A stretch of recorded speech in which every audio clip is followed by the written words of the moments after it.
Hey, everybody. Welcome back to the Second Opinion podcast. I have Chris here, and Hello. Today we also have Rene joining us all the way from LA. How you guys doing today?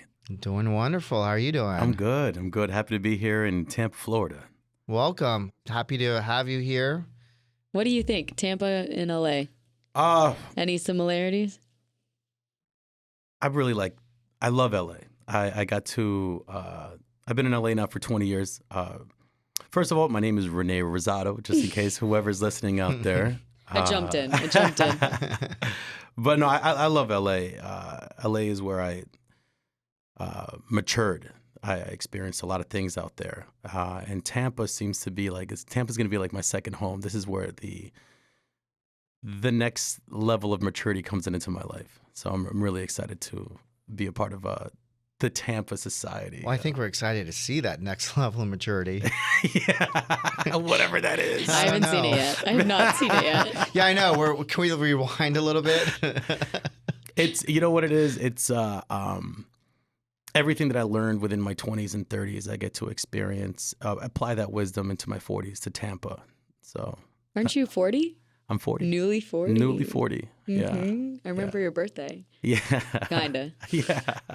Kinda not. Yeah, kind of. Where are you from, Rene?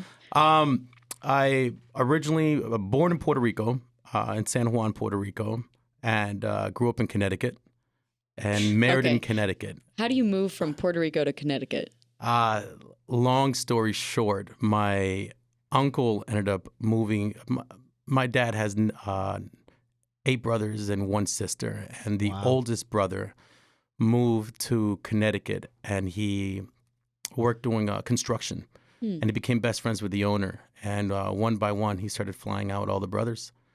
And the first year I was born was the year that my dad was flown in to Connecticut from the family, and changed our lives, actually. I think about that all the time. That the year you were born, you moved to Connecticut? Yeah, I think about what would have happened in my life if I would have stayed in the island. You know, who would I have been? What would I have done? Though I love the island, being in Connecticut changed my life.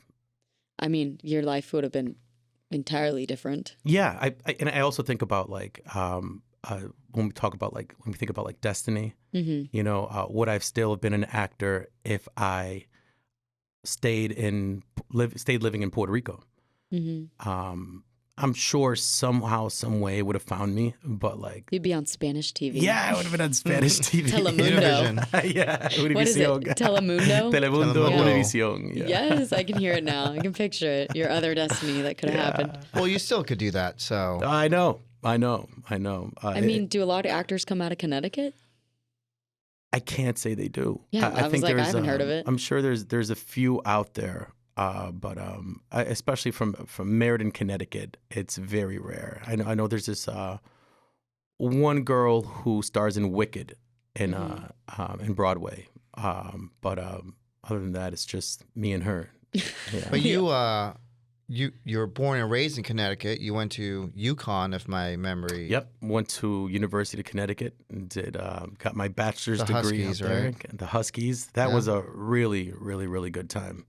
What, in college? Because yes. of basketball, Oh, well, yeah. because you guys Basketball, obviously had an amazing basketball team. Yes, they won the double championship during that time, and I got to travel all over the world because of school. So I finished my degree in Liverpool, England, and out there. Oh, you did an abroad thing? Yes. That's cool. And while I was out there, I got to travel the world: Spain, Germany, Greece. So then I have a kind of a serious question for you. So you did all that, but you never did theater in school or anything from prior discussion we've had? No, I really don't know why. I can't really say what was inside my mind when I wanted to be an actor. I guess I look back now as an adult, and it was more of Was this the premature phase of yeah, LA? the prematurity. Okay, you know, right. I didn't know what the arts was. I just saw it as an escape for me. So did something happen in your life that changed who you were, how you thought, that now kind of created this, I got to do something? Yeah.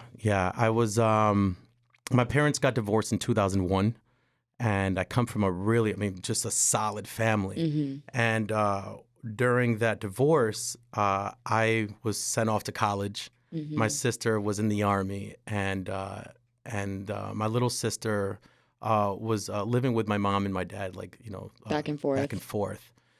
And I remember college was kind of like an escape for me. But once I was done with school, I was like, all right, what am I going to do now? Even though I was already acting during college. Wait, so when did you start acting? I started acting the summer of 2001. So fresh divorce. Fresh started divorce. Acting. Sorry, it's the summer of 2002. Fresh divorce, got thrown into college, and then the end of my freshman year, I was sent off to this wilderness school. Yeah, I was a wilderness instructor for about 3 months. What do you mean sent off? My your parents sister made you? My older sister's always been like a mom to me, and she was like, either she was like, stop smoking so much weed. So she sent me off to the wilderness. So she sent you to more nature. Yes. Okay, I got it. But with more pothead counselors. Yeah, I know. Yeah. Where you don't have to hide the weed. Yeah, but you know what though, that being there for 3 months really did change my life. I had this. All I had was this radio, and I was in charge of 20 people with another wilderness instructor. And I would hear this commercial all the time. It was Manhattan model search. You can be the next model. Oh, yeah. Shut up. Did you do it? And so I was getting paid. It was direct deposit, and I was in the woods. So I would never spent the money. And at the end of that summer, I came home and I turned on the TV for the first time in 3 months. And there was that commercial. Again? Again. So it was meant to be. It was meant to be. And that's when I told my father, I was like, hey, Dad, I want to go do this convention for Manhattan model search. What did your dad say? Because not every dad would be like, oh, yeah, go be a model. They were just... They just went with it. Actually, we had an amazing trip. It was me. They just went with it. It was me, my dad, Victor. Well, it's their fault. They sent you to the wilderness. Yeah. And then the commercials played. They were going through their own thing, probably, But I'd blame them. But they did. My dad was extremely supportive. My mother was extremely supportive, and I paid $400 to get interviewed by agents. We took this trip to Boston. So just so we can picture this in our head. Yeah. So you went to New York at that point to do this ad and search and see what was it about. Yeah. It was like a convention. It was just thousands of people, and they gave you a little number, right? Let's say I was number 808. Oh, like American Idol. Yeah, and that exactly, and you do a little catwalk. And and all you do is you smile. You look down and you smile at all these people. I don't know who they were. And at the end, once everyone crosses that catwalk, if they call out your number, you have an interview with an agent. And I got really lucky. I ended up meeting this guy called John Shea from Frontier Booking International. Okay. And that was my first agent, and that's how I started. Wow. So what did he do from that point on? He's like, listen, I'm going to make you a star. I'm going to do this to you. You got to move to LA and, No, he was a New York agent. And I remember he's like, come to my office. So 2 weeks later, I went to New York City by myself for really the first time ever, because I'd never really been to New York. And I sat down with him, and he gave me this little sheet, what we call sides now, which is it was an audition for a commercial, and he had me read it. And I did so bad that he looks at me and he goes, all right, kid, take some classes, come back, see me. and we'll talk. And for me, that was the end of my acting career. I decided, I'm not going to go take classes. I don't really want to be an actor. I'm just going to go back to school and continue studying. Mm-hmm. And about 3 months later, I get a call. I still remember the number, 212-221-0220. Yeah, and like spam. Yeah, I think that is a spam number. Yeah. And it was John Shea telling me that I had an audition, and my first question was, "What's an audition?" Because I had no idea. Oh gosh, I knew I'm nothing. still from the wilderness. I have no clue what an audition is. I knew nothing. But I went to my first audition, and I booked that, and I booked my second and third and fourth, and I just kept booking. And one day it hits. Yeah, I just kept booking, and I was like, oh, I like this acting thing. Like, it's kind of cool to have like an opportunity for work, and it Yeah. just gets brought to you. It's Yeah. So, and I spent the next 4 years of college traveling back and forth from Connecticut to New York. I would go to school in the mornings and then audition in New York at night. Wow. Wow. Did you finish school? Yeah, I did. Surprisingly enough, a lot of people don't believe that I graduated, but I did. I graduated, and I was in. When I finished my degree in England, I got a phone call. I didn't know what I was going to do. I didn't know if I was going to continue acting or if I was going to go continue my studies. And at that time, I did a movie earlier that year as a short film called St. Paul, and at the end of the summer when I was in England, trying to decide what I wanted to do, I got a phone call from the director, Francisco Ordonez, and he called me saying that we won Best Short in the New York Latino Film Festival. Wow. And I took that as a sign. Like, let's keep doing it. This is what I'm going to do for the rest of my life. Yeah.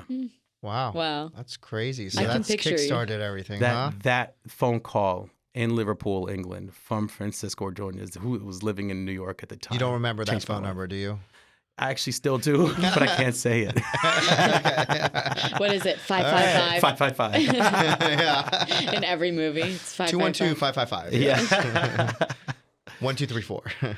So how many, I don't know, things, or what are they called? Auditions or things that you have to do that you were like, this is not me. This is miserable. Like, Well, that's in the beginning of the journey. You know, for me, I thought that acting was just going to be easy. You know, it was just go to a room, book, and film, and then collect a good amount of money, and then that's it. Red carpet events, Yeah. chicks everywhere all over you. You're That's like, this is wonderful. That's what I thought acting was. Once again, it was that was a pre-maturity that I was going to get in LA. But when I started full-time acting in New York City, that's when everything started hitting. And I would go to auditions and not book, or just get really nervous and just completely blow the audition. And the amount of like the amount of no's that I've had. I was about to say, you're reminding me of like Joey from Friends. Oh yeah. Right now talking about it. He freezes. What can he can't say, soup. Soup. Yeah. But Good soup. That's funny. I had to get used to that. I hadn't, I didn't know how that can make someone feel. Getting a no. Getting a no. Yes. But it was a different time then, right? Because obviously there was no Me Too movement, and you didn't know what you're walking into. But you're now in New York auditioning. But at some point you moved to LA, correct? Yes, I was in New York from I started working in New York in 2001 and moved to LA in 2008. How did you make that move? You're like, all right, I got to go to LA because it's where everything's happening. No, I live my life through signs. I am like the breeze. You saw an LA billboard? No, long story short, I did another short film with Francisco called Cookie. And it was, yes. And it was playing at a film festival in Los Angeles. And after the screening, I met some random person who said he was a manager. And I'm like, oh, I live in New York. And he goes, well, if you stay, I'll represent you. And I didn't know who this guy was. Yeah, I swear. I had $300 at that time and a suitcase because I was going to travel back to New York City. And on our last day, I decided to stay.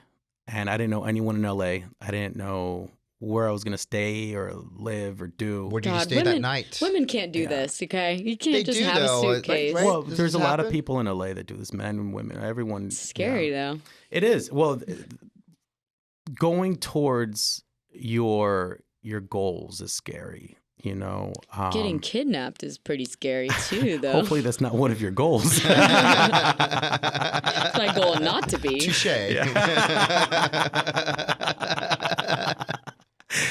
Katie may have different goals sometimes.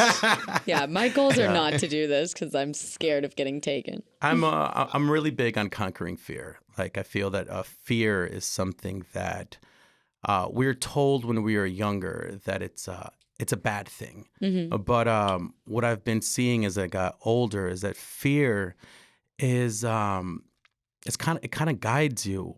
It guides you into what you should be stepping into. I'm not saying, hey, I'm going to jump off of a plane tomorrow. You know, I fear jumping off of a plane, but No, I get what you're kind of saying. There's an unknown in everything we do. yes, But that drove you towards but that your drove passion. me. What was I afraid of staying in LA? A big part of me was, but what I wanted was bigger than the fear. So it helped me step through that fear, and that was the best decision I ever did. The best decision I ever did was stay in LA.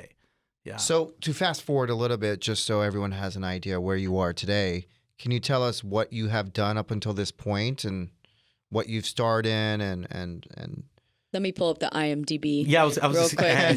yeah, let's give the audience an idea what you've done at least on this point. So that well, they as can of learn a right little bit. now, I have about a little over 52 credits on TV and film. What does that mean? Because I don't even know. Credits. Credits. So credits is every time you either work on a TV show or you do a film.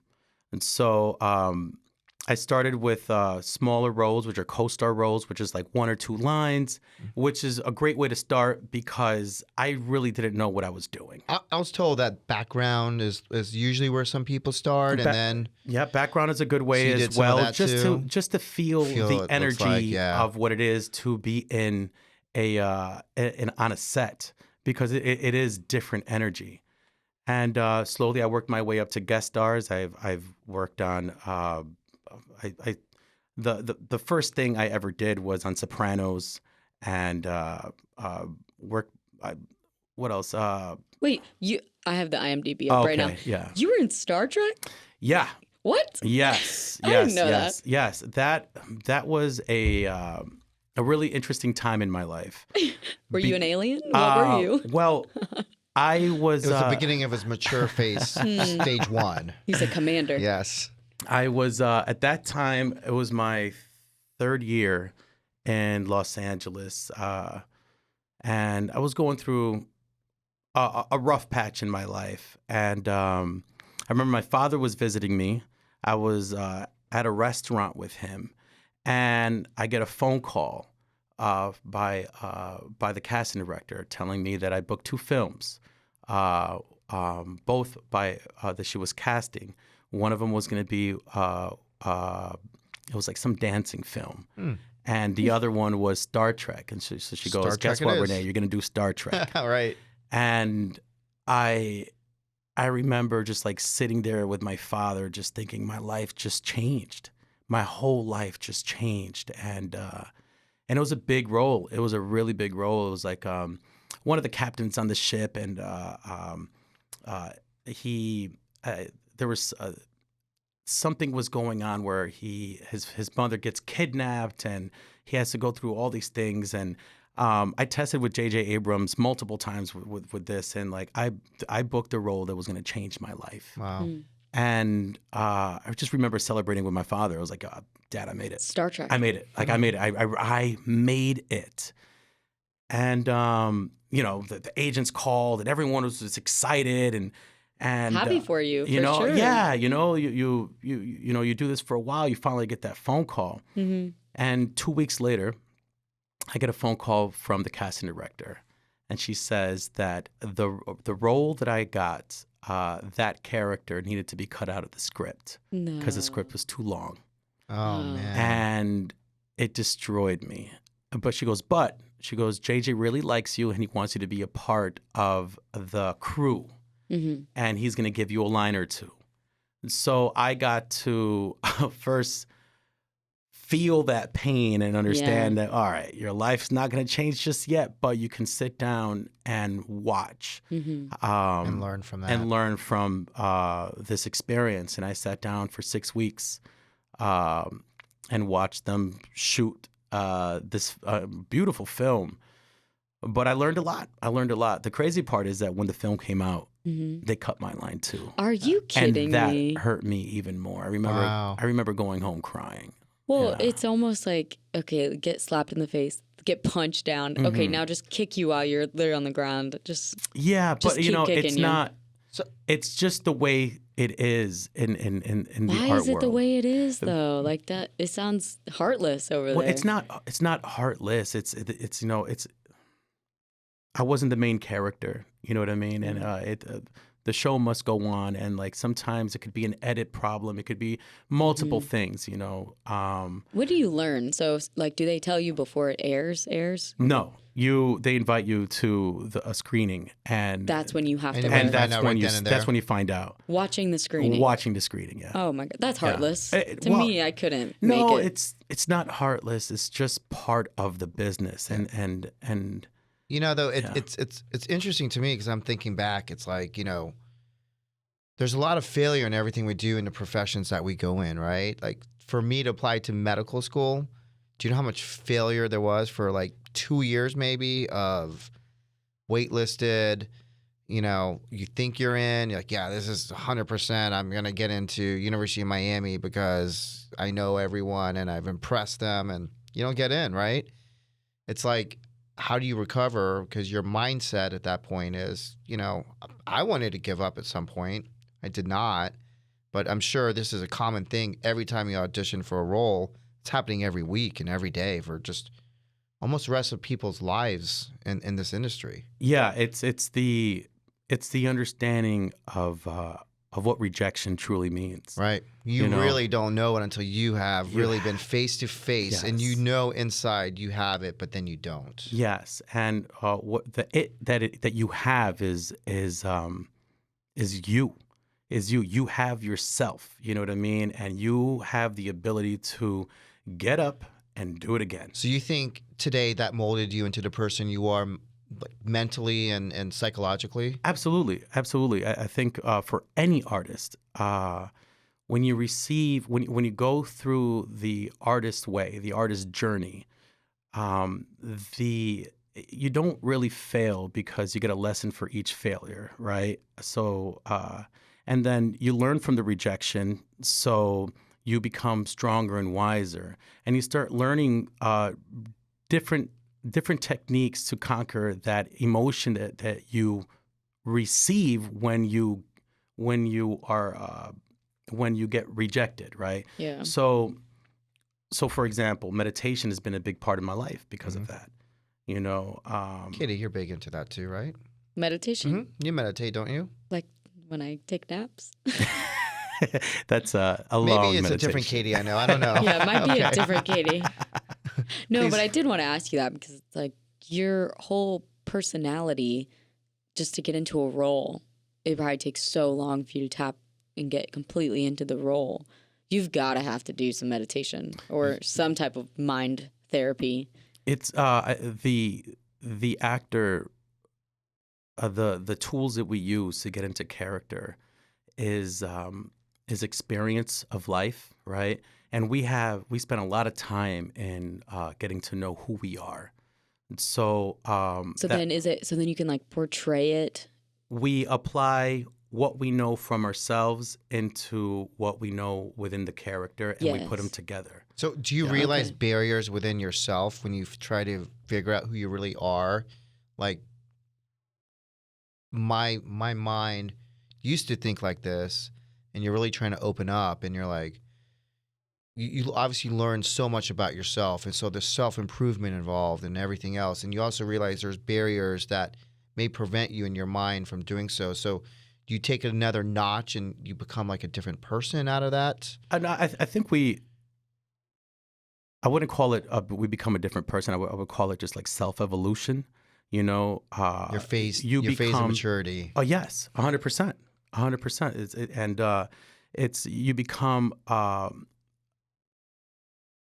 bigger version of yourself. You become closer to who you're, to the ability of all that you are. You know what I mean? But I didn't know that. I didn't know that coming into this business. I didn't know that that's what being an artist is. I thought I was just going to be audition, money, house, car, but that's not it. That's not it. And the moment I realized that, and started getting into class, and started soul searching, started learning how to meditate, started learning the mind, body. the mind, body, and soul, the power of alignment. That's when I started working and learning what art truly is. So did that change you, like with relationships, with your family, girlfriends, and stuff like that? Like you actually noticed, like, wow, I could see the old me or now the mature me. Obviously, you know, we all mature at different paces, and how we mature is events of life that occur to us, and over time we obviously become a better person. But do you think that accelerated you and especially in your relationships and your family? Yeah. I mean, with my relationships, He starts laughing. I laugh. He starts laughing. I laugh. It's so funny. I'm you know. He's like, I was mature. I don't know about them. Yeah, no. We've, you grow in every relationship. I can't say who I was in my 20s is who I was in my 30s, right? So a relationship in my 20s was completely different from the way I saw a relationship in my 30s. Right. And what I saw within my own personal growth was either when I was in a relationship was the fact that, like, either there's the things that I know I have to grow in, or the things that like, oh, okay, I'm really secure in this, or vice versa, and it's hard sometimes. Being an artist in a relationship is hard, because there'll be days where you forget who you are. Well, it's complicated. Dating an actress could be complicated. One, are you? Or doesn't have to be an actress, Like, or just anyone, right? Or are you acting right now? No. Like, well, no. That's the thing. Actors don't act outside. I don't think they do. Always wondered this. I don't think they do. Well, I hope not. One of the coolest things that you can do, one of the coolest things that I've experienced about being an actor is that you get to find your sense of true self. So all I want to do is speak my truth. Because, you know what I mean? You don't want to act. No, not in real life. And actually, when you're on set and you're performing, you're just spewing your truth as your character, as your role, but you're spewing truth. There is no acting in there. You are truly living a moment. So everybody has their own little sneaky ways of doing it, but how do you make yourself cry, like on command? On command, Just think of something I go really into sad. my past. I go into my past. I go into my pain. I spent a lot of time in my pain. I think pain is also a beautiful thing. I think pain is something that a lot of people run from, but there's so many lessons in there. And I think that everyone has the ability to convert pain, which I would feel would be like a darker color, into joy, which I feel would be like a brighter color. And the more we do that in our lives, the more we get the lessons that are going to give us the ability to be your full sense of self. So I think that, like, when you're lying in bed or you're home, you practice crying because you have thoughts, but then now you're surrounded by like 30 people, right? You have Do you the cameraman. practice crying? That's so sad to even think about. No, I can't say I practice crying. Practice All laughing. right, let's not say practice crying. But when you're let's say you're preparing for a role, yeah, you tap in. you tap into have to yourself, tap so into you yourself. produce that inner moment. Yes, sir. But now let's say you're filming and you have 50 people, however many people are on set. Yeah. Now I guess, as Katie says, on command. Yeah, it may look like what I love about the profession, right? For example, Chris, as a doctor, you come in, you go to work, and they expect you to have all the answers, correct? But the thing is that you did an immense amount of work to have all those answers, right? So it looks like it comes out effortless for you. No one ever sees the work you put into your craft. Right. You know, so that's what I love about. If I ever walk in on you practicing your craft, I'm gonna be so sorry. It's well, you've seen it, Chris. I've seen actually. it. Yeah. It's I think I practiced it with you. yeah. What are we talking about now? Well, we're finding character. Acting. Finding character. Yeah, Oh, okay. yeah. For those who don't know, Chris is also acting as well, and, He and is. and he's taking classes. He's have a coach. Yeah. Yeah, It's and, been fun. It's I been mean, it good sounds stuff, a lot you like know? therapy, It is therapy. It is therapy. I It think you is hit it on the mark, immense amount. actually. but I feel like that means a lot of actors are kind of a little screwy. a little crazy. I wouldn't say Maybe we're, that's why I went into acting. Yeah, I wouldn't say we're crazy. I think It's a bad word. It's Yeah. a bad word. But you know what I would say is that a lot of actors, the ones that truly do the work, tap into their own light. So they're a little more free spirited, but they're just. It just so happens that the business that they're in, that's what they're allowed to do, right? And we have a lot of time to soul search, where I feel everyone has the ability to do what we do. We you just know, don't put the time We towards just don't it. put the time in it. And I always wondered that. I have a lot of friends back home who are, went to college or lawyers, doctors, and I always ask them, hey, how are you tapping into your full sense of self? How are you understanding your truth? How did They're you like, discover your well, voice? I go to the gym. No, like they So don't. that brings up a good point, because I always wondered, and you see in the news, a lot of people in this industry there's alcohol addiction, there's drug addiction. Do you think that happens because they're trying to tap into a role, or maybe they're so deep into a role that maybe they get a nice fix to put them into some state that they have to get out of and they don't know how to get out of? I mean, is that, it just amazes me that, because you do have to, I've seen on set, I've seen you actually on set, and when everyone is on set and you're filming it, you're a different person because you're in that role. Yeah. The moment it stops filming, like it takes a few seconds, minutes, maybe longer for you to kind of snap out of it. Yeah. And then you're back to being Rene. Yeah.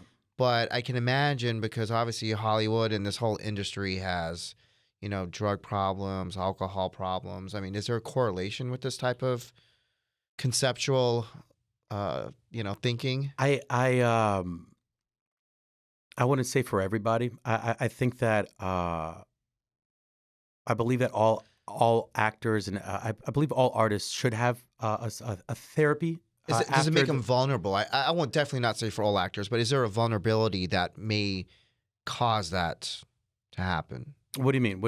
So, alcohol abuse, right? Yeah. Or drug abuse. Is there a level of a person who may be vulnerable to having a form of addiction, and they change their thought process by drinking alcohol because you become obviously more free or you become more relaxed? All of a sudden, hey, I'm actually doing a pretty good job, as I'm acting while I'm intoxicated, whatever it may be. So does that produce some form of vulnerability in certain people, you think, particularly in this type of industry? I think that the industry requires so much from you that if you don't take the steps that you need to take, be it learning the power of true alignment, you can fall into those categories of addiction. And that's true. I've seen it in the town. I've experienced it. And when you're dealing with the art at its truest form, you don't need it. Yeah. You don't need substance. You know what I mean? But I can see how someone can actually end up there. But it's not. I can never say that's Sure. what all artists do. Because the reason why I'm saying that, and I know, Katie, is that in the healthcare world, like nurses, doctors, there is a known thing about, prescription abuse or abuse, because you see or you deal with, death maybe every day, or Also you handle see drugs things that people don't really, every day. Yeah. So, it brings out, I think, maybe that vulnerable stage of you trying to forget things, or maybe like as actors may get so deep into maybe you're a villain or a serial killer, you Yeah. know, and it's like you just so you're drawn into it, you know, Yeah. and you have an escape. Yeah. Well, that I've always felt that our union should, uh, whenever you're done with the character, uh, especially let's say you play a villain character and you truly tapped in. Once the movie's wrapped, everyone goes on with their merry way. Mm-hmm. Yet that artist, it takes them a while to get out of that mindset. Yeah, they just said with the Jeffrey Dahmer series that actor was like, it was the hardest role. Insane. That was a great. And I believe that like our union should be giving him therapy. He should have to. It should be in his contract. You need. Yeah, that's a wonderful idea. Yeah, and the same thing goes for doctors and nurses. I feel. How can you see what you're seeing every single day? They don't give you therapy. Well, I think they it's do important. have, obviously situations where, and hospitals do provide. I think it's just maybe not announced, where it's like, oh my gosh, okay, I'm going to go do it. It's not a requirement. No, this is what the hospital does. You can call something, at least at this hospital, called a code lavender if it's happening currently. So we had a patient, I wasn't on the unit at the time, who was on the unit for like 2 months. He walked around totally normal. He was just there because of an ongoing infection. But he was healthy as can be other than that. Out of nowhere, had a pulmonary embolism, died. And it was a big shock to the whole unit because it was just someone that they never expected that happened to. So they called a code lavender because everyone was kind of shook up about it. The counselor comes, chaplain comes, maybe for like 30 minutes, maybe, and then they leave. And then you have 6 or 7 more hours of your shift. Yeah, I find that unfair. And that's it. And then they offer therapy, but it's not free. You have to pay for it, and you pay for every single one. Yeah. Wow. And you have to go through your own process to figure it out how to enroll in it. There's not. Wouldn't that be amazing in this whole industry of what we're talking about? You could find a way to change it, mandate it, and obviously, I can't believe they charge. Really? Well, the hospital I think was trying to roll out some free services. So when I was on the unit, they'd have like a mental health counselor or a therapist or a psychiatrist. I don't know what they really were credential wise, but they'd have them like walk around the unit and just tell them, hey, this is what I'm here for. But it's like, you're at work. And they're just walking around the nurse's station. Hey, we're here. Yeah, no, we're like, okay. You need it like just you and your therapist alone in a room and let it out. They're like, well, how's everyone doing today? And then everyone would joke around about the traumas that we've faced already. Most of the nurses that I no know. one's going to say in a group of people, well, I'm not doing well today, right? Well, I hate my job. Yeah, and I just saw the most traumatic thing, and I don't, Yeah, let's have a group discussion about it. Like, that's all they were really doing. Yeah. So a short answer, no. Hospitals do nothing. I do for think, mental though, you health. guys are right, though. I think a union, like what you were talking about, Rene, and, there should be some mandated, obviously, in different fields of where people are witnessing trauma, whether you're in it, exposed to it in one shape or form or manner, there has to be something that you think would... And it's also how people view therapy, right? Mm-hmm. I grew up thinking that therapy or seeing a psychiatrist was because you have issues or problems. And it wasn't until I started going to a therapist myself, maybe like, I want to say now it's been about 3 or 4 years, that I was like, oh, wait a minute. I just have things inside me that I have to get out, So, facing your traumas is it's so beautiful. I had no idea how powerful that is to go into your traumas, fix all that. And because they weigh you down. And you don't know it until you release that anchor, and then you start just walking lighter. It's like, wow, I feel so good. I didn't know that I had anchors in me, but thank God I let them out. Right. I feel like the stigma has completely changed in the past 5 years. Yeah. Maybe 6 years. I feel like now people are way more open about it. So why isn't everyone going to therapy then? Well, because it's not Maybe free. not enough therapists. Yeah. That too, and it's not cheap. They are expensive, and They're it's very cash. expensive. It's a cash-driven, They're very expensive. service line. And then it's also, you can't just, sometimes you get lucky, but your first therapist that you go see or your first person you go and talk to, like, they're not going to be your perfect match. Yeah. It's like dating. Like you have Right. to find a therapist like dating. Gotta find one that fits you the best, or Oh, you're I just didn't gonna. like mine. Yeah, Is there- absolutely right. Is there a Tinder for therapists? There should be. I think You we're know on to what? We're on something. something here, Speed guys. dating and Tinder. You guys are onto something here. I think we could have a multi-million-dollar business right here. We'll do Tinder for therapy. Yeah.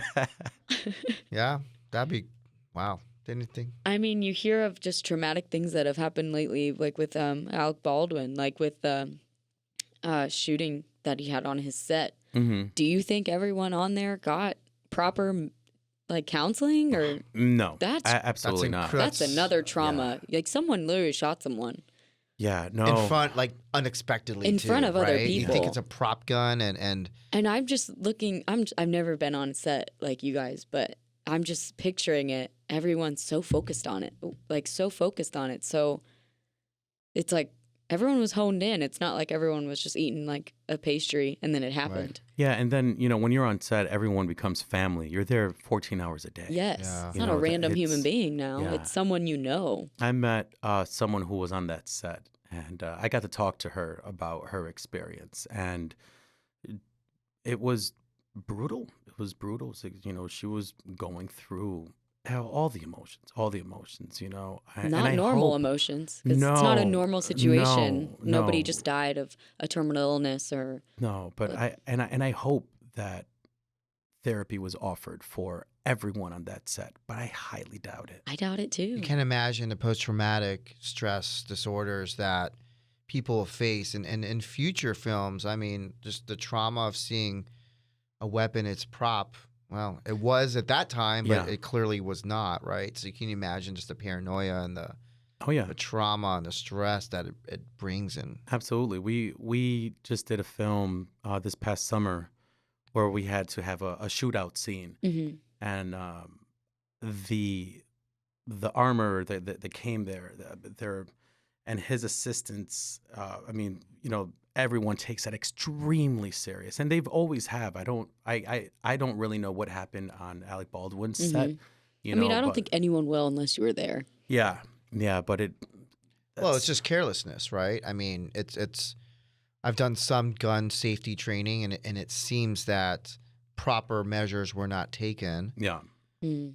are and it was just complete, again. I mean, I don't even know what the word is for it, because it just It- seems it like it'd just be shouldn't have second happened. nature of just that protection that you're in, and that safety blanket that people believe you're in, and it just got exposed. I mean, back on just the trauma that they faced, I just don't know if I could ever like go and do another shoot of anything. Like anything that involved weapons, I feel like I'd be like, I'm good. I'm only gonna do comedies from now on. Or like I'm only gonna do love stories from now on, like nothing else. Well, one of the things that I've seen in my life from my traumatic experiences, is that whenever I have faced something like that, and I put in the work to overcome these emotions, Right. you can, even that, I believe you can turn, even that dark experience you can turn into light. I believe that we all have the power to do that.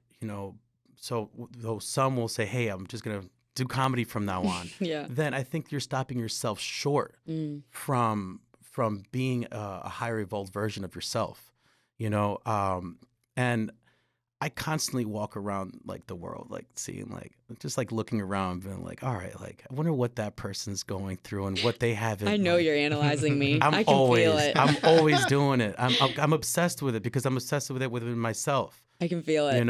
I'm constantly like, yesterday we meditated. Yesterday, I Katie. know. He was analyzing me so and hard no, during I- our meditation. Yeah, no, I wasn't analyzing. I was Was she just- meditating or was she sleeping? She, I was awake. She was awake. I was awake. And what was interesting was when you were listening, you were When I actually listened? No, you were actually impacted by it. You're like, oh wow, this is really good. I was. Yeah, and then I would lose you because you'd be playing with the dogs or whatever, But it's just interesting to know that we can hear certain words, right?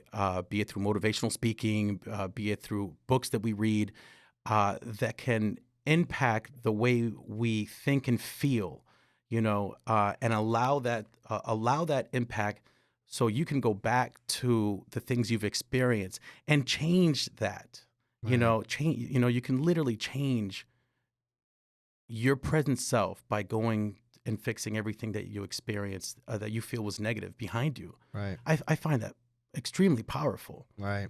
And a new thing that I've been doing is when I started doing that in therapy, and I started seeing how going into my past and turning my darkness into the dark things that I experienced into light. I saw that I started questioning it, and I was like, oh, wait a minute, what if I do this in my future? What if if I can sit down right now, right, and talk to the 15-year-old version of me, right? What would he tell me right now? So I like to now, these days, I sit and I meditate and I talk to the future version. Well, I let the future version of me talk to me. Right. And one of the last things that we did, and it's kind of weird. I say we, but it's me and the older version of me. And we were sitting down. Oh, at the that's beach. weird. Yes. Well, think about it. Okay. Like We're exposing a lot here. How old are you right now, Katie? 24. 24, right? If you're laying on the beach, it's just you, Okay. right? It's just you. No You're not dogs. gonna get kidnapped. No, you're not gonna get Okay? kidnapped. Promise. Yeah. Right. I'm already anxious thinking about this. And the 34-year-old version of you sits next to you, Ooh. and she hugs you and she says, "I love you, Katie." Ooh. What would that conversation be like? What would she tell you? I'm intrigued. So it's like you're already trying to mature, like thinking of your mature self. Is that kind of what you're saying? It's what would Your older self what tell would you? your older self tell you? Would she say, "Thank you so much for waking up every morning and going to work out. Thank you so much for learning from your mistakes. learning from your mistakes." You know what I mean? You know. What would she tell you? Ooh. And when you have those conversations, and when you have that conversation with her, it's as if everything that you're doing today is worth it. You know what I mean? It's weird. So now you'll wake up earlier. You'll start eating right. You'll choose the right man. You know what I Today. mean? Like, is it 'cause her Today is the day. Today's the day. Is it because the 34-year-old version, she's not happy with the way it looks No, in her mind? no, I mean, I don't no. know. I don't Now know. I'm going to go to the gym every day. No, I'm going to eat you know what I better. mean? She went, ooh. Because when I'm 34, I am a large woman. But what a great way of being inspired. I don't think You know that movie, it just so reminds me of that movie. It's with Adam Sandler. Click? Oh, click it. Click it? Is it Click it or I don't know. Click? He's got a remote. But you know, the You're remote, and hilarious. you Is can it go Click back. It? So you can go back, and I thought it was one of the most brilliant movies ever, but this is kind of what we're talking about Yeah, you here. can You can go rewind. back in time, you can go in the future. And in the future, it's like, it relates to he obviously had a family, beautiful wife, was never home. His focus was work. He was an architect, and he really wanted to make his bonus so he could pay for the next vacation and what the kids wanted. And then, he got this remote. The magical is to teach us life lesson, of course, right? So he starts doing this, and it reaches towards the goal because he wants to fast forward that goal of where he wants to be in life. And then it just all that negative stuff that could possibly come out obviously comes out, and it's a wonderful movie. But it kind of reminds me of that. it's interesting. Everyone wants to think about their the future, right? We all want to say, well, I want to. Let's say I was just starting acting today, right? And I just landed in LA. It's like I can't wait to be a full-time actor. Right. Everyone always wants the end result, but the end result is not. That's Right. not the golden nugget. The golden nugget is actually the journey to the end result. Mm. The journey teaches you everything you need to know. That by the time you get the end result, which is your goal, right? You're gonna now want another goal, right? So if One Oscar is not good enough. I want five Oscars. 5, Yeah. or so if that one goal that you set was actually the main thing, your sole purpose, then you wouldn't do any other goals. Right. But I have this what do I call it? I'm not sure, right? I have this thought in my head, this poem that I wrote a while back. You wrote a poem? I write a lot of poetry. Yeah. I didn't know that. Yeah. That's so cute. Yeah. I'm creating. That's the phase 3 maturity level. Yeah, it is a phase 3 poems. actually. Actually, yeah, I write. I got about 50 poems right now. Can be the new Dr. Seuss over here. I would love to read you a poem, man. They're great. Haiku? They're great. I've got to hear one of these poems. I just know I'll roses are read you reds this and one. violets are blue. I'll read you this Yeah, one. I want to hear a poem. Because this is I call it the paradox of my truth. Ugh, I feel like it's going to be the trippiest poem I've ever heard. They're all, I don't know. It's going to make I me don't real. even. You did this at Joshua Tree, didn't you? Yeah. I'm going to rethink my entire livelihood after I hearing know, right? We don't listen to have a this park poem. national park like that to do this. No, we just have beaches. That's true. But you have a 34-year-old version of you coming right next to you. A big fat 34-year-old version of me. Kinkles and Coming everything. to tell me, like, eat better, Katie. Eat better. I'll Stop have like eating a Cheetos. 50-year-old version of Mason coming next to me. For those of you who don't know, Mason is He's our a trainer. personal trainer for this community. For all of us. For all of us. Yeah. Oh, is that the poem? Are you ready? Yeah. Oh, So let me putting read his this to you glasses guys. on. Putting on my glasses is what happens when you turn 40. Yeah, Now just- you need glasses to read. But you're blind. You both are blind as a bat, first of all, okay? 34-year-old Katie's going to be Yeah. like, have you gotten LASIX yet? Or are we still wearing glasses? Dude, by the time your vision gets to that point, LASIX is going to be like nothing. It's going to be... I'm going to have an eye transplant. You'll be seeing from your third eye in about 20 Yeah, I years. know, right? Yeah. All right, let's hear it, Rene. Okay, so this is the paradox of my truth. For years, I've searched for truth, and I failed. At this point, I'm not sure if I'm more addicted to the search or the actual failure of it all. I've learned that either one, be it the discovery or the failure of finding it, led me to a direction. It is up to me to make that direction be the right path. So I live in my moment. That is where you find your truth. Each moment is a gift. A moment in the darkness and a moment in the light are both as grandiose. You have to be strong enough to endure the darkness, and you have to be strong enough to open and receive the light. But they both share truths that will reveal who you are. So in this realm of thinking, mistakes don't exist. Everything comes with a lesson. Each lesson is a key to one of the infinite doors to the meaning of your life. The reason why living the moment is so important is because it guides you to the door you are meant to open.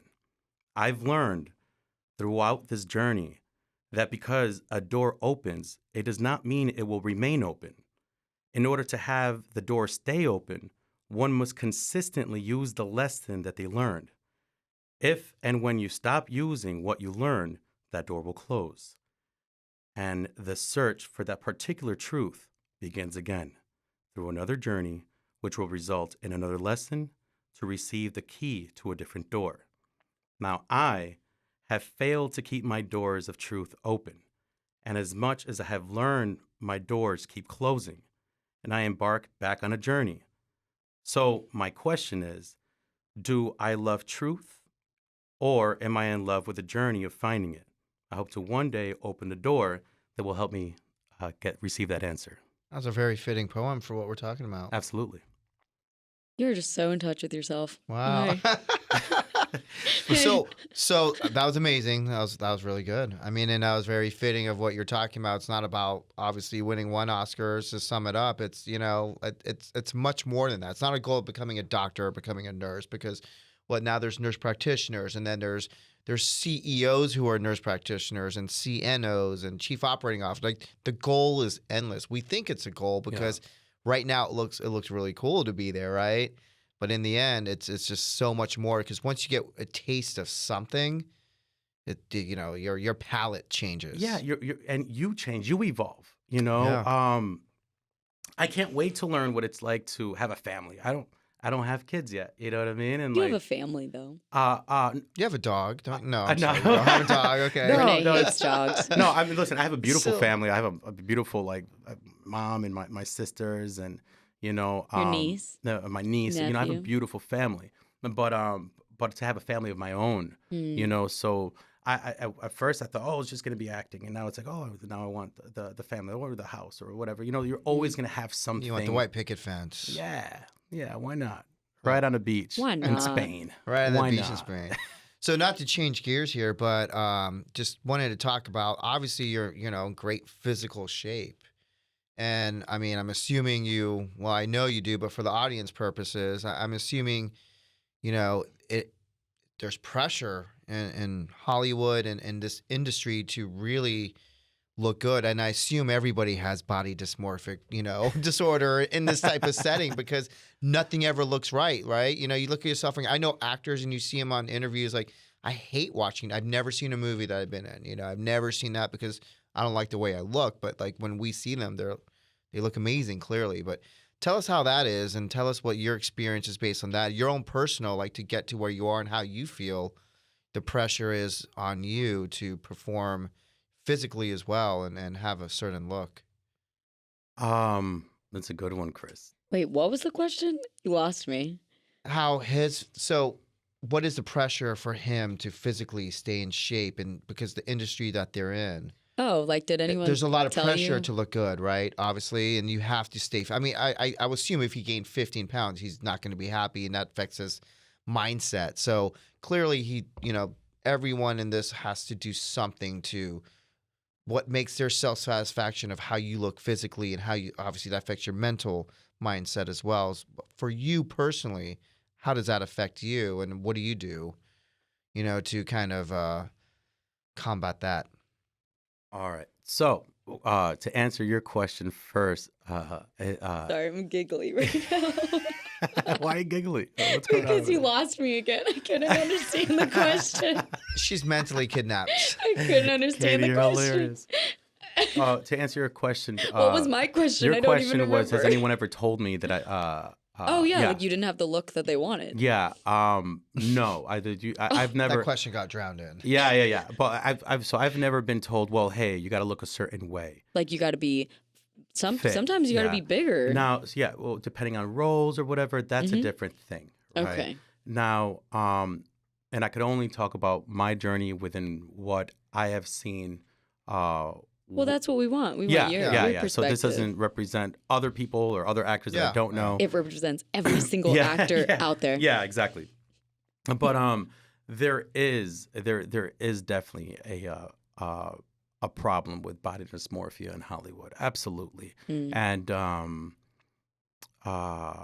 think it's getting better, right? I think it's getting worse. I think Maybe. I think It might be getting social media worse. is definitely making it worse. Yeah, social media filters and cameras is making it worse. Instagram and all that. Yeah.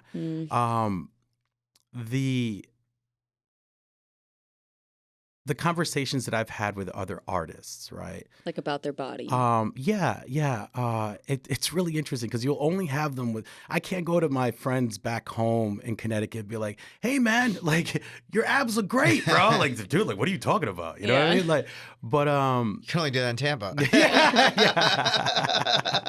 But we do have an unwritten, undisclosed like pressure to look your best, Now, in my journey, I can't personally say I really like working out, but I love the way working out makes me feel when I'm done, and I heard a video a long time ago. It was like,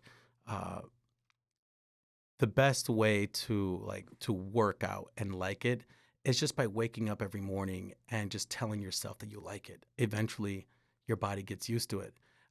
You know what I mean? But it does. He's looking at me like, no way. No, but... it does. But you have to say, yeah, I wake up every morning now wanting to go work out. Now, do I say I enjoy working out? No, but I do know. But I am obsessed with the feeling it gives me when I'm done. I'm always nauseous after I'm done, so I don't feel the same way. You don't feel like just release. You feel accomplished, like an early morning accomplishment. I only work out in the mornings. I don't know if people work out if you guys work out. Trying. Well, the gym's 24/7. Yeah. So I mean, I've done all times. But I like doing it. I actually like the physical. Do you? Doing yeah? it. I Yeah? do. Oh, But I wow. only like it with like a trainer. When I'm by myself, I'm like, I don't know if I'm actually doing this right. So I like doing it with a trainer. But then afterwards, I feel awful.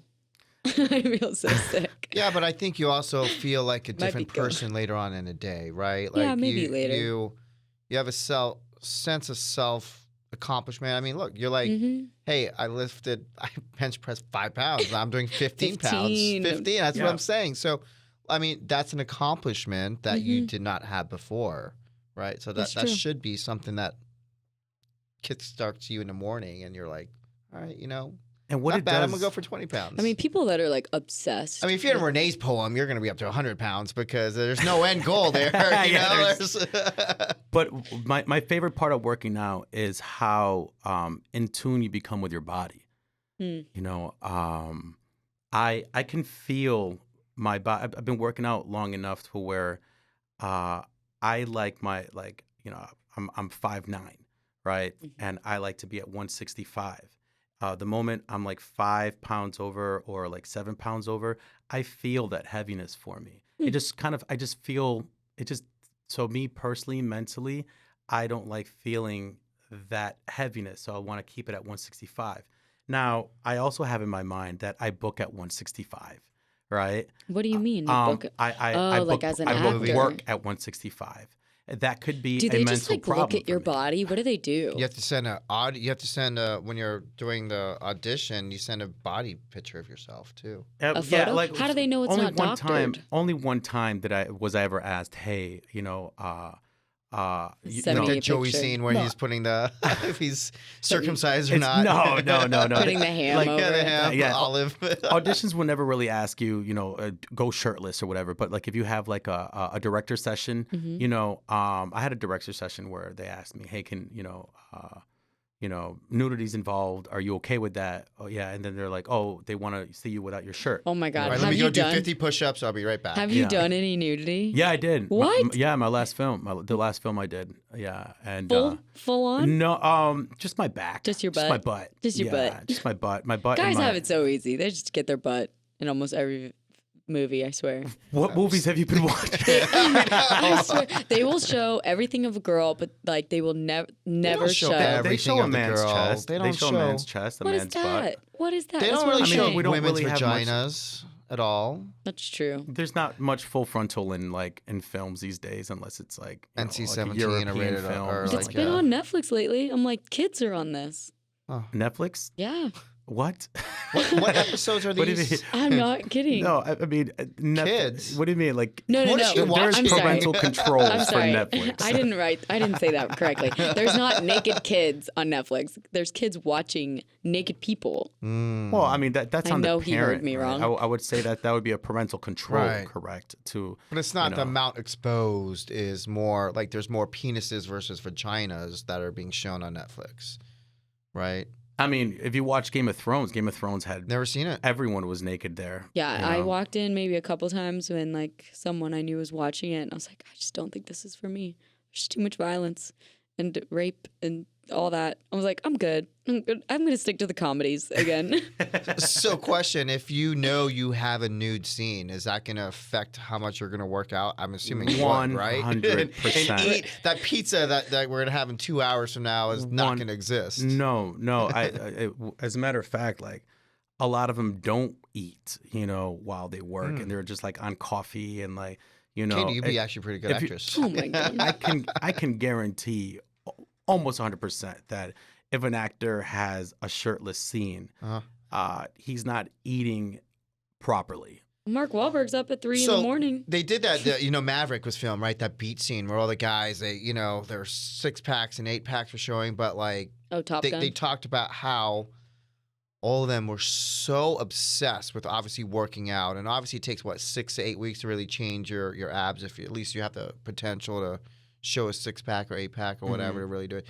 But they said they all they chugged a bottle or a Coke can right before that scene, and I always wondered, why was it a Coke can? Like, why was a soda have to do with it? Because I would think it'd bring in a little bit more, It's to bloat more muscles. bloat more muscles? Yeah, like I Salt think and Aquaman. sodium. What's his name? Oh, the big guy. Jason? Jason something. Yeah, he talked about that. He drinks a would lot of drink, Coke? he would drink a beer before he would work out, but Uh-huh. like right before he shoots, he would drink a beer so he can like be Hmm. bigger. Is that even a true thing, or Yeah. is that even Who like knows? It's anecdotal, right? yeah, like Yeah. I don't know if it's Yeah, I've if heard it people works. like put salt before they work out, or like Himalayan honey salt, in yeah, their honey mouth, salt, like yeah. before. Yeah, but yeah, that's definitely like it's a topic that most actors really won't really talk about, which is like the pressure that they receive, Like all the girls, it's like, undisclosed pressure. I drank this tea for a month. Yeah, Look at me. and it's also not. Well, I'm it's- sure you guys are doing like your eating habits change. You're probably doing cleansing type, Yes. concoctions and Yeah, stuff. we spend a lot of time. We spend a lot of time working on mind, body, and soul. That is a true thing. We spend a lot of time trying to be in tune because we are our own instrument, right? So the more you know your instrument, the better you can play it. So working out is one of them, right? That would be your Right. physical aspect of it. The problem with that part, right, is that you can get lost in that, and it could be where your art can only be based on just how you look, not how you perform. And you can see that sometimes in people's work. I would hate to go to a yoga class in LA. You would love I it. think Actually, I would fail miserably. No, I think I'd love it. I do yoga every single day when I'm back home. I do hot yoga with weights, and it really changed my life. It Yeah. changed my life. It's crazy how good, like you're saying, the actors, like mind, body, soul, and just taking care of yourself. It's like nurses, doctors, like the people the most who unhealthiest people. the most unhealthy people I've ever met. Oh, Yeah. and I'm not saying actors are healthy. I'm just saying that they look healthy. But there's also at least you have a but focus. she's right though. Like, No, but we are it's- definitely obsessed with doctors Because and the nurses. same thing. It's like, I mean, look, I've been on set. There's food on set. There's Yeah. junk food on set. Yeah, crafty. There's good food on set, and there's all kinds of stuff. In the hospital, I mean, it is like We don't get fed. you have something. You see chocolate chip cookie. You try to grab not one, you try to grab three, and hope no one saw you and eat one, and then like eat secretly, just stuff it in you because so you're full, right? And then Yeah. that may be the last thing you eat for the whole day, and then just the amount of sugars and carbs and just unhealthiness that surrounds us. It's crazy. I just want to say he did buy our unit lots of cake, cupcakes, donuts. He also gave you guys a trainer. I'm at fault here. I'm at fault here. Okay. Yes, got us all sweetened up, and We're then trying he's like, to show that it happens, not that I'm the cause of this. 10 years from now, Katie, don't eat any of the donuts that Tori buys you. No, it's not you The talking. 34-year-old version Yeah, of that it's is not- saying absolutely do not have donuts for the next 10 years because you'll look like this. Yeah. Like, I'll try. No, Chris, let me ask you that question. What would I eat horribly. well 10 years from now? 10 years from now, what would that Chris say to you? What would say to me? Oh, Yeah. we're getting deep on myself Oh yeah, here. yeah. Why not? You could go service level if you want to. I don't even know what 10 minutes from now my would say to me, I don't know. I think definitely, every day I think there's a level of change that we have, and I think everything's based on life. For me, I think it's based on life experience. And I think what happens to us, from years ago to yesterday to potentially in the future changes our thought process and changes who we are. And we learn from it or we don't learn from it. And I think obviously as you get older, you tend to more learn from it. But obviously we make the same mistakes, no matter what. And I think that's part of everyone's. And some people just are addicted to making the same mistakes, right? It's just a habitual thing to do. And I would just hope that I learn from my mistakes because I make mistakes every day. It's not that as you get older, you have lesser mistakes. You may have more mistakes. But New mistakes. Yeah, but I think as long as you are learning from the mistakes or you're learning from the positive and the negative side of things, then, I think that's that's the best we could do, and that's probably the best what I would say of my future self would be. I also think your future self will say, thank God you created that production company with Rene Rosado. I'm gonna say that one Oscar is definitely not good enough. You know, I'm gonna put a little kink in your poem. For those who don't know, Dr. Krishna Tiwari Oh, is now an actor and a Hollywood film producer. Yeah. Yeah. And a doctor. And a doctor. Yeah, it's Which pretty he's amazing. trying to forget, but Am I? yes. Oh. Which makes zero sense. Yeah, it's engraved in him. I'll remember. After this, we'll go eat pizza and donuts. Okay? Yeah. And then I'll go back to the old self. Okay, of being a doctor. Thank God. Being a fat ass.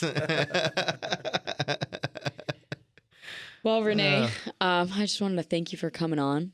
Thank you. And just being with us. I mean, definitely giving us a whole new mindset, an LA mindset for sure. Yeah. Well, Connecticut, Puerto Rico, and New York. Maybe he'll make the nurse doctor in us a little bit more healthy. Yeah. I think, now we know that therapy should be involved. Yes. Yoga should definitely be involved. I'll try Yes. yoga. Yoga is Meditation. and meditation. Just don't do it with dogs. The dogs.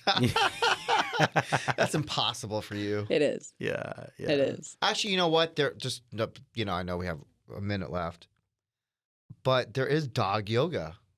You could we could do that. like a There's combined goat class. yoga. I There's know no about the goats. goat. You heard about the goats? This No. girl's hair got eaten in it. Oh, I no. don't know if I'm going to do Rude it. that. I'll be so pissed. How? Yeah. I don't think I'm going to be doing Never that. do yoga again then. Well, maybe hot yoga later. Yeah. Yeah. Yeah, you should definitely try it. One of the things that I love about yoga is that it forces you to be in your moment because it's about breathing to movement. Mhm. And if And you are balance. yes, and if you're thinking about something else, you lose your breath and you lose your movement, so you can't do the pose. My problem with that is that when I'm trying to put my leg around my neck, Yeah. there's not much to think about. You lost me because I look like an idiot. So all I'm thinking is, what kind of an idiot do I look like in this room? See, you're not See? zoned in. I know. You're not zoned in. But It I'll takes work on steps. it. Yeah. So maybe the first step is to know that you can't put your leg behind your I'm neck sorry, yet. that was Kama Sutra. I'm confusing Kama Sutra with yoga. I was about to say, they've never asked me to do that at yoga. Whatever the cat pose and everything else. You mean downward dog? Downward dog. Yes. Okay, Yes. yeah, I Yes. get it. Mm-hmm. Well, it's wonderful having you on. Thank you, guys. Obviously, we have many more topics. I'm sure we all could talk forever, but I think we came up with some good ideas. You guys, there's a business out of this too, with this whole Tinder mental therapy. health for Tinder. TNT, Tinder and Yeah. therapy. Just mix it up. All right, guys. All right, guys. Thank you very much. Thank you. Bye-bye.